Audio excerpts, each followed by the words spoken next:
Bilasizmi, avvallari men o'ylardimki, pensiyada hayot tinch, osuda, televizor, to'qish, gap-gashtak.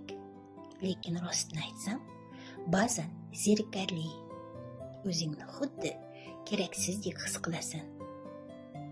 Lekin bir kuni o'yladim, axir biz pensionerlar ham faol bo'lishni, o'zimizni foydali his qilishni xohlaymiz-ku.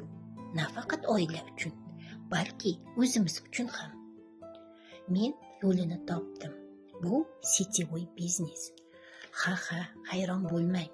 Bu degani uyma-uy yurib, odamlarga yalinib sotish emas. Hammasi uyda telefon orqali bajariladi.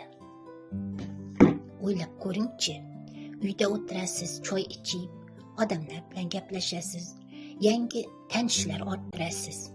Eng asosiysi, daromad ham qilasiz.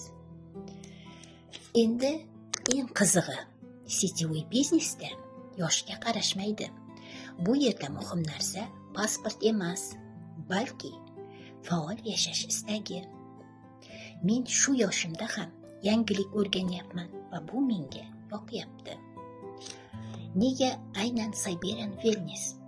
Albatta, kompaniyalar juda ko'p, lekin men aynan Siberian Wellnessni tanladim. Nima uchun? Birinchidan, bu sog'liq. Biz uchun eng katta boylik bu salomatligimiz. Bu yerda mahsulotlar tabiiy va haqiqatdan ham foydali. Ikkinchidan, toza biznes.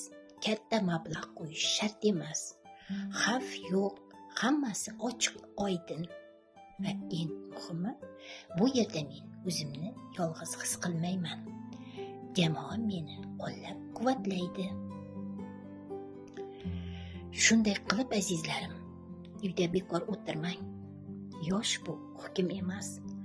Biz ham zamonaviy, faol va daromadli bo'lishimiz mumkin.